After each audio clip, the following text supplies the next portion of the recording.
Na entrevista do dia com Maria Lídia Flandre, os movimentos para mudança em partidos e perfis políticos de olho nas eleições de 2018. E hoje quem faz análise é o cientista político Pedro Fassoni, professor da Faculdade de Ciências Sociais da PUC de São Paulo e chefe do Departamento de Política dessa universidade. Muito obrigada, professor, por estar conosco. E faltando 1 ano e 2 meses para as eleições do ano que vem, os partidos se realinham, políticos já estão viajando, possíveis candidatos aí numa pré-campanha descarada e há toda uma movimentação. Essa mexida toda desperta o eleitor, ajuda a criar raízes e surte efeito na hora do voto?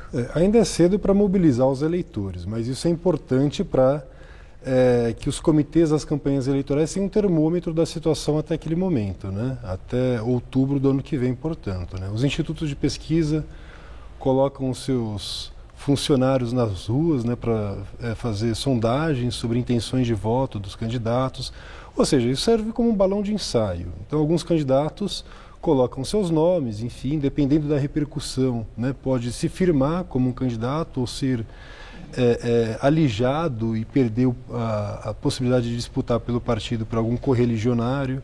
Então, isso é importante, né, para quem está... É um aquecimento. É um aquecimento, sem dúvida, né? Mas a partir de que momento os candidatos realmente firmam com mais consistência os perfis e a persuasão, né, adquire aí uma força no sentido de decidir o voto? Esse ainda é o momento das disputas dentro dos partidos políticos, porque não existe consenso, alguns realizarão prévias ainda, com exceção... Quer dizer, nem nos partidos? Nem nos partidos políticos. Então tem uma disputa, por exemplo, dentro do PSDB, a gente não sabe se PMDB pode ter, por exemplo, um candidato próprio ou fazer alguma aliança com outro partido, né? Então, esse é o momento de testar os nomes, né? Então, como a gente está, inclusive, no momento de crise de legitimidade do sistema político, né, um sentimento difuso de descontentamento da população, um sentimento genérico, mas contra tudo que está aí, né, contra as instituições, contra o Congresso Nacional, o próprio presidente da República, né, o Poder Judiciário, enfim, né. Então, isso pode abrir caminho, inclusive, para a chegada de novos personagens, que não são então membros do establishment, né, eu quero centrar um pouquinho nisso. Bom, primeiro, esse sentimento de desalento que pesquisas estão mostrando, de descrédito dos políticos e falta de crença na política, e, além do mais, as pessoas dizendo que não se sentem representadas por aqueles que elegeram. Como é que tudo isso compromete o resultado da eleição do ano que vem? Compromete, e esse sentimento já vem desde junho de 2013 com aquelas grandes manifestações de rua. Isso pode se refletir, por exemplo, no alto índice de abstenção eleitoral. A última eleição, inclusive, já teve um índice bastante elevado, tanto para presidente quanto para prefeitos de município. Isso pode se refletir também na eleição do ano que vem. Sim. Mas ainda é prematuro, né? Mas a gente consegue apontar algumas direções que essa corrida presidencial pode levar. Bom, quando o senhor fala em direções, o senhor havia falado antes sobre as pessoas que podem se credenciar, os caminhos, os flancos que estão se abrindo. Então, que perfil que pode, de fato, parecer sedutor para o eleitor, considerando essas variáveis todas que foram faladas, principalmente do descontentamento, do desalento? É um candidato que configure o novo? É um candidato que pareça, assim, o paladino da moral, considerando tudo de corrupção que tem ficado tão à vista de todo mundo? Ou é um candidato que mostre que tem lastro na política e experiência vivida? Desses 3 perfis, quem tem mais chance? Aquele que souber explorar o momento. A gente está passando por um momento de crise, né? A economia exerce uma influência decisiva sobre o processo eleitoral. Isso depende, inclusive, de quem conseguir se colocar, né, mantida esse alto índice de rejeição do atual presidente Michel Temer, aquele que conseguir se colocar como alternativa real, que possa, inclusive, possibilite recuperar a economia, garantir emprego, voltar a promover políticas de inclusão, de aumento da renda, enfim, né? Então, isso vai ser uma variável importante. Alguns que, por exemplo, estão comprometidos de alguma maneira com o governo, ou porque partidos políticos ainda têm ministérios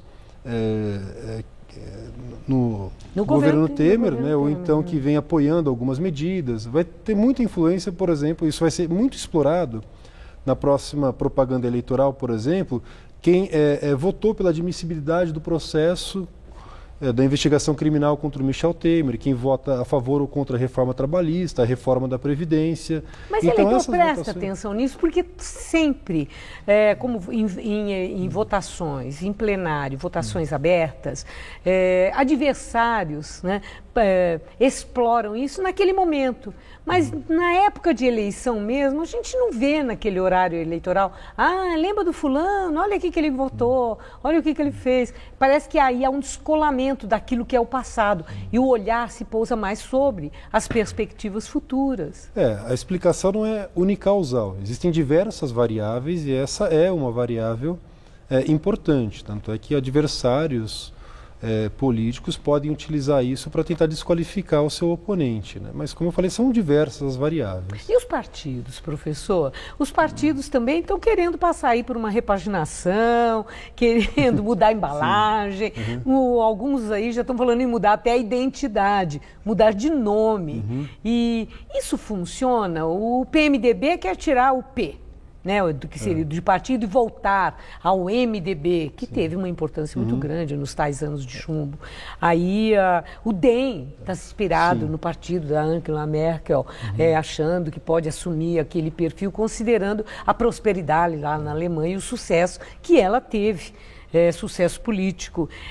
Isso funciona para convencer o eleitor também? O eleitor se envolve e acha que isso é novidade, é o novo? Funciona até certo ponto, né? Isso é uma estratégia elaborada por marqueteiros políticos, que a gente chama de reposicionamento da marca dos partidos. Como a gente sabe, do meu ponto de vista, infelizmente, as modernas técnicas da publicidade comercial são cada vez mais utilizadas nas campanhas eleitorais. Então tentam transformar o candidato num produto. A construção da imagem do candidato passa por um processo como esse, né? E tentam apresentar o seu candidato como o melhor para o eleitor, da mesma maneira como apresentam um produto para o consumidor. Então existe essa confusão. E a propaganda sem dúvida, um dos elementos que exerce uma influência, né, no sentido de fixar na memória do eleitor o nome de um candidato, né? Você mesma citou, né, a mudança do nome do partido da Frente Liberal para DEM, para Democratas, né? Embora seja um partido integrado por pessoas que apoiaram a última ditadura militar, né, essa mudança de nome veio justamente no momento em que o partido estava enfrentando uma crise muito grande e conseguiu, nas eleições seguintes, aumentar a sua bancada parlamentar. Professor, eu agradeço muito os subsídios que o senhor traz para a nossa reflexão no acompanhamento dessa movimentação do universo político. Muito obrigada. Eu que agradeço, é um prazer contribuir para o debate.